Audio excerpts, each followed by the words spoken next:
ನಮಸ್ತೆ friends, welcome back to my channel Jaya Hegde Kannada YouTube channel. ನಾನು ಜಯ. ನೋಡಿ, ಇದು ರೊಟ್ಟಿನ ಬಾಕ್ಸು. ತುಂಬ ನಮ್ಮ ಮನೆಗಳಲ್ಲಿ ರೊಟ್ಟಿನ ಬಾಕ್ಸ್ ಇದ್ದೇ ಇರುತ್ತೆ. Cardboard piece. ಇದು ರೀಯೂಸ್ ಮಾಡ್ಬೋದು, ಅಂದರೆ ಇದು ಬೇಗ ಡಿಕಂಪೋಸ್ಟ್ ಆಗುತ್ತೆ. ಹಾಗಾಗಿ ನಾವು ಇದನ್ನು ಗಾರ್ಡನಿಂಗಲ್ಲಿ ತುಂಬಾ ಉಪಯೋಗಿಸ್ಬೋದು, ತುಂಬ ವಿಧಾನದಲ್ಲಿ ಕೂಡ ಉಪಯೋಗಿಸ್ಬೋದು. ಇದನ್ನು ಹೇಗೆ ಉಪಯೋಗಿಸೋದು ಅಂತ ಇವತ್ತಿನ ವಿಡಿಯೋದಲ್ಲಿ ಹೇಳ್ತೀನಿ. ಹಾಗಾಗಿ ನೀವು ನನ್ನ ಚಾನಲ್ಗೆ ಹೊಸಬರಾದರೆ, ಅಂದರೆ ಸಬ್ಸ್ಕ್ರೈಬ್ ಮಾಡದೆ ಹೋದರೆ ಸಬ್ಸ್ಕ್ರೈಬ್ ಮಾಡ್ಕೊಳ್ಳಿ. ಹಾಗೆ ಪಕ್ಕದಲ್ಲಿರೋ ಬೆಲ್ಲೈಕನ್ ಕ್ಲಿಕ್ ಮಾಡಿ ಆಲ್ ಅಂತ ಸೆಲೆಕ್ಟ್ ಮಾಡಿಕೊಂಡ್ರೆ ನಾನು ಹಾಕುವ ಎಲ್ಲ ವಿಡಿಯೋದ ನೋಟಿಫಿಕೇಷನ್ ನಿಮಗೆ ಬರುತ್ತೆ. ನೀವು ಎಲ್ಲ ವಿಡಿಯೋಸನ್ನು ನೋಡ್ಬೋದು. ಹಾಗೆ ಒಂದು ಲೈಕ್ ಮಾಡಿಬಿಡಿ. ಒಂದು ಸ್ವಲ್ಪ ಏನಾದರೂ ನಿಮಗೆ ಯೂಸ್ ಅನಿಸಿದರೆ ಯಾರಿಗಾದರೂ ಶೇರ್ ಮಾಡಿ. ಈ ವಿಡಿಯೋನ ಪೂರ್ತಿಯಾಗಿ ನೋಡಿ, ಅರ್ಥ ಆಗತ್ತೆ. ನೋಡಿ, ಇದು ಬಾಕ್ಸು. ಈ ಬಾಕ್ಸನ್ನು ನಾವು ಹೇಗೆ ಯೂಸ್ ಮಾಡ್ಬೋದು ಅಂತ ತೋರಿಸ್ತೀನಿ. ನಾವು ಪಾಟ್ ಥರ ಯೂಸ್ ಮಾಡ್ಬೋದು. ಇದನ್ನು ನಾವು ತರಕಾರಿ ಗಿಡಗಳನ್ನೆಲ್ಲ ಹಾಕ್ತೀವಲ್ಲ, ತುಂಬ ಪಾಟ್ಗಳು ಬೇಕಾಗತ್ತೆ ತರಕಾರಿ ಎಲ್ಲ ಹಾಕಲಿಕ್ಕೆ. ಹಾಗಾಗಿ ನಾವು ಇದನ್ನು ಈ ರೀತಿ ಕಟ್ ಮಾಡಿಕೊಂಡು ಈ ಪಾರ್ಟನ್ನೆಲ್ಲ ಕಟ್ ಮಾಡಿಬಿಡ್ತೀನಿ. ಅಂದರೆ ನಮಗಿದು ಪಾಟ್ ಥರ ಆಗುತ್ತಲ್ಲ, ಹಾಗಾಗಿ ಇದಿಷ್ಟನ್ನು ಕಟ್ ಮಾಡ್ತೀನಿ. ಈ ಮೇಲ್ಗಡೆ ಪಾರ್ಟನ್ನೆಲ್ಲ ಕಟ್ ಮಾಡಿ ನಾವು ಇದನ್ನು ತರಕಾರಿ ಅಂದರೆ ಮೆಂತೆ, ಪಾಲಕ್, ಮತ್ತು ನೀವು ಈಗ ಗಡ್ಡೆ, ಕ್ಯಾರೆಟು, ಮೂಲಂಗಿ ಎಲ್ಲ ತರಕಾರಿಗಳನ್ನು ಈ ಕಾರ್ಡ್ಬೋರ್ಡಲ್ಲಿ ಹಾಕ್ಕೋಬೋದು. ಈ ಬಾಕ್ಸ್ ಒಳಗಡೆ ಹಾಕ್ಕೋಬೋದು. ಇದು ಯೂಸ್ ಮಾಡ್ಕೋಬೋದು, ಈ ರೀತಿ ಯೂಸ್ ಮಾಡ್ಕೋಬೋದು. ಅದು ಹೇಗೆ ಅಂತ ತೋರಿಸ್ತೀನಿ. ನೋಡಿ, ಈ ರೀತಿ ಕಟ್ ಮಾಡ್ಕೊಂಡಿದ್ದೀನಿ. ಮೇಲ್ಗಡೆ ಎಲ್ಲ ಕಟ್ ಮಾಡ್ಕೊಂಡಿದ್ದೀನಿ. ಹಾಗೆ ನಾವು ಇಲ್ಲಿ ಕೆಳಗಡೆ ಇದು ಓಪನ್ ಇರೋ ಪಾರ್ಟನ್ನು ನಾನು ಕಟ್ ಮಾಡ್ಕೊಂಡಿದ್ದೀನಿ. ಹಾಗೆ ಇಲ್ಲಿ ಕೆಳಗಡೆ ನಾವು ಓಪನ್ ಮಾಡದೇ ಇರೋವಂಥ ಪಾರ್ಟ್ ಇರುತ್ತಲ್ಲ, ಅಲ್ಲಿ ಒಂದು ಹೋಲನ್ನು ಮಾಡ್ಕೋತೀನಿ. ನಾನೀಗ ಒಂದು ಹೋಲ್ ಮಾಡಿಕೊಂಡ್ರೆ ನಮಗೆ ಅಲ್ಲಿ ಪ್ಲ್ಯಾಸ್ಟಿಕ್ಕನ್ನು ಇನ್ಸರ್ಟ್ ಮಾಡಬೇಕಾಗತ್ತೆ. ಹಾಗೆ ಒಂದು ಚಿಕ್ಕ ಹೋಲ್ ಮಾಡಿಕೊಟ್ರೆ ಸಾಕು, ತುಂಬ ದೊಡ್ಡದೇನೂ ಬೇಡ.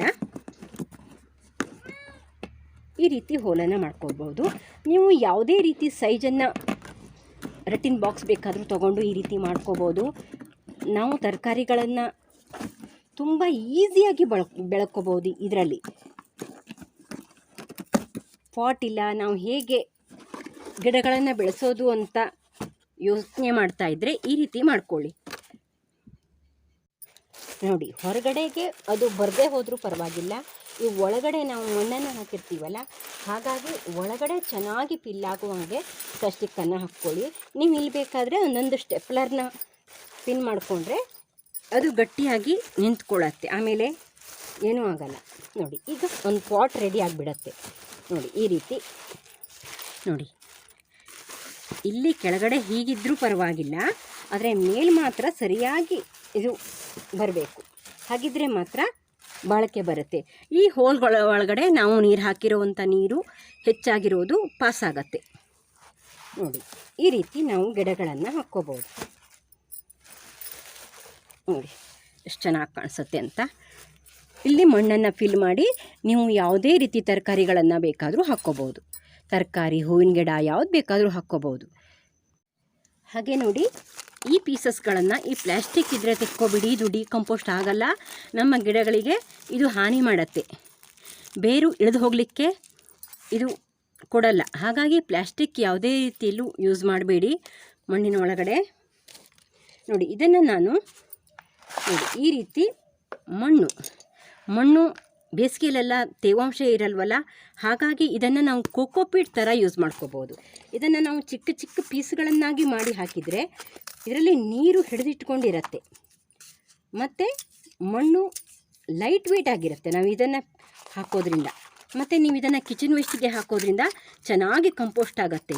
ಇದರಲ್ಲಿ ಕಾರ್ಬನ್ ಅಂಶ ಹೆಚ್ಚಾಗಿರುತ್ತೆ. ಹಾಗಾಗಿ ಇದು ಒಳ್ಳೆಯ ಫರ್ಟಿಲೈಸರ್ ಆಗಿ ಕೆಲಸ ಮಾಡುತ್ತೆ. ಆಮೇಲೆ ಹಾಗಾಗಿ ನಾವು ಇದನ್ನು ವೇಸ್ಟ್ ಮಾಡೋ ಬದಲು ಈ ರೀತಿ ಉಪಯೋಗಿಸ್ಕೊಂಡ್ರೆ ನಮ್ಮ ಗಾರ್ಡನಿಂಗಲ್ಲಿ ನಮ್ಮ ಗಿಡಗಳನ್ನು ಚೆನ್ನಾಗಿ ಬೆಳೆಸ್ಕೋಬೋದು. ಈ ರೀತಿ ತುಂಬ ಚಿಕ್ಕ ಪೀಸ್ಗಳನ್ನೇನು ಮಾಡ್ಕೋಬೇಕು ಅಂತೇನಿಲ್ಲ, ಆದರೆ ಈ ರೀತಿ ಕೂಡ ಮಾಡ್ಕೋಬೋದು. ನೀವು ಇದು ಲೇಯರ್ ಮೇಲೆ ಲೇಯರ್ ಇದನ್ನೇ ಕೂಡ ಪೀಸಸ್ ಮಾಡಿ ಹಾಕ್ಕೋಬೋದು. ಆಮೇಲೆ ನಿಧಾನವಾಗಿ ಕಂಪೋಸ್ಟ್ ಆಗುತ್ತೆ. ನಿಮಗೆ ಯಾವುದೇ ರೀತಿ ಕೃಷಿ ತ್ಯಾಜ್ಯ ಸಿಕ್ಕಿಲ್ಲ ಅಂದರೆ ನೀವು ಈ ರೀತಿ ಕೂಡ ಇದನ್ನು ಬಳಸ್ಕೋಬೋದು. ಇದು ಎಲ್ಲರ ಮನೆಗಳಲ್ಲೂ ಇರುತ್ತಲ್ಲ, ಹಾಗಾಗಿ ಇದನ್ನು ಯೂಸ್ ಮಾಡಿಕೊಂಡು ನಾವು ಪಾಟಿಂಗ್ ಮಿಕ್ಸ್ನ ರೆಡಿ ಮಾಡ್ಕೋಬೋದು.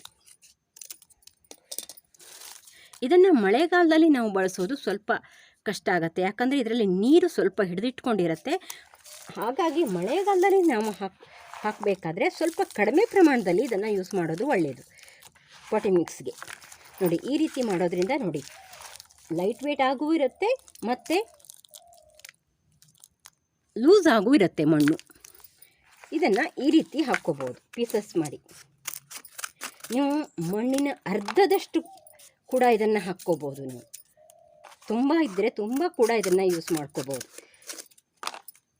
ಇದು ಒಳ್ಳೆಯ ಫರ್ಟಿಲೈಸರ್ ಆಗಿ ಕೂಡ ಕೆಲಸ ಮಾಡೋದ್ರಿಂದ ಇದನ್ನು ನೀವು ಯೂಸ್ ಮಾಡಿ, ತೊಂದರೆ ಇಲ್ಲ.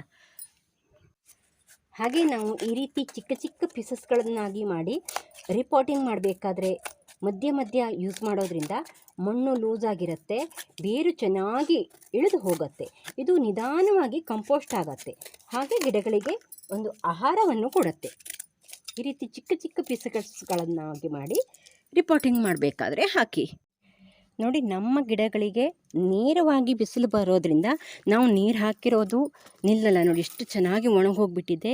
ಈ ರೀತಿ ಒಣಗೋಗ್ಬಿಡತ್ತೆ.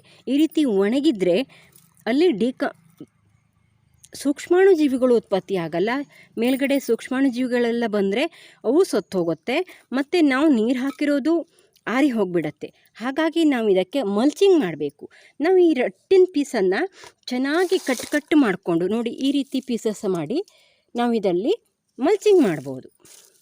ನೋಡಿ ಈ ರೀತಿ ನಾವು ಮಲ್ಚಿಂಗ್ ಮಾಡೋದ್ರಿಂದ ನೇರವಾಗಿ ಬಿಸಿಲು ಬರದೇ ಇರುತ್ತೆ. ಹಾಗೆ ನಾವು ನೀರು ಹಾಕಿರೋ ನೀರು ಇದರೊಳಗಡೆ ಹೀರ್ಕೊಂಡು ಬೇಕಾದಾಗ ಅದು ಗಿಡಗಳಿಗೆ ಬಿಟ್ಟು ಕೊಡುತ್ತೆ. ಈ ರೀತಿಯೂ ಕೂಡ ನಾವು ಯೂಸ್ ಮಾಡ್ಕೋಬೋದು. ನಿಧಾನವಾಗಿ ಅದು ಕಂಪೋಸ್ಟ್ ಆಗುತ್ತೆ. ನೋಡಿ ನಾನು ಇಲ್ಲಿ ಮತ್ತೊಂದು ವಿಧಾನವನ್ನು ತೋರಿಸ್ತೀನಿ.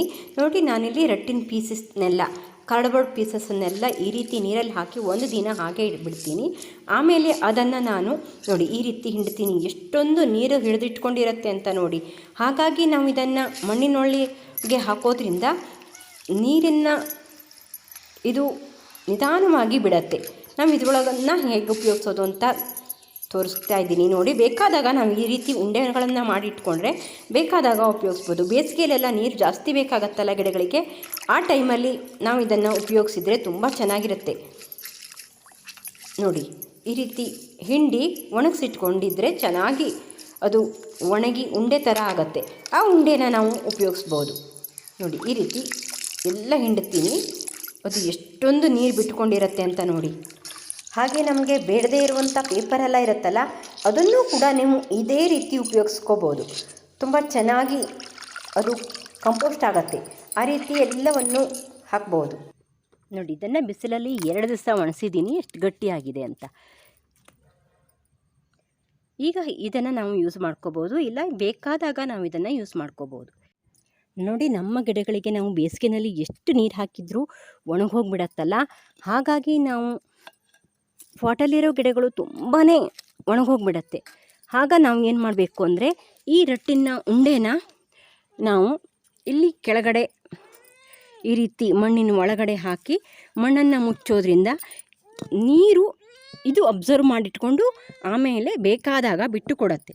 ನಾವು ಪಾಟಿನ ಸೈಜ್ ನೋಡಿಕೊಂಡು ಈ ಉಂಡೆನ 1 ಅಥವಾ 2 ಹಾಕ್ಬೋದು. ಪಾಟಿನ ಸೈಜ್ ನೋಡಿಕೊಂಡು ಗಿಡದ ಸೈಜ್ ನೋಡಿಕೊಂಡು ಹಾಕಿ. ಬೇಸಿಗೆನಲ್ಲಿ ನಾವು ಈ ರೀತಿ ಮಾಡೋದ್ರಿಂದ ನಮ್ಮ ಗಿಡಗಳಿಗೆ ನೀರಿನ ಅಭಾವವನ್ನು ತಪ್ಪಿಸ್ಬೋದು. ಗಿಡ ಚೆನ್ನಾಗಿರುವಂತೆ ನಾವು ಮಾಡ್ಬೋದು. ನೋಡಿದ್ರಲ್ಲ ಫ್ರೆಂಡ್ಸ್, ರಟ್ಟಿನ ಬಾಕ್ಸನ್ನು ಯಾವ ರೀತಿಯಲ್ಲಿ ನಾವು ಯೂಸ್ ಮಾಡ್ಬೋದು ಅಂತ ನಾನು ಯೂಸ್ ಮಾಡಿ ನೋಡಿದ್ದೀನಿ. ನೀವು ಬೇಕಾದರೆ ಯೂಸ್ ಮಾಡಿ ನೋಡಿ. ಹಾಗೆ ಈ ವಿಡಿಯೋ ಹೇಗಿದೆ ಅಂತ ಕಾಮೆಂಟ್ ಮಾಡಿ. ಈ ವಿಡಿಯೋನ ಪೂರ್ತಿಯಾಗಿ ನೋಡಿದ್ದಕ್ಕೆ ಧನ್ಯವಾದ friends. Thank you for watching. Bye. ಮುಂದಿನ ವಿಡಿಯೋದಲ್ಲಿ ಸಿಗ್ತೀನಿ.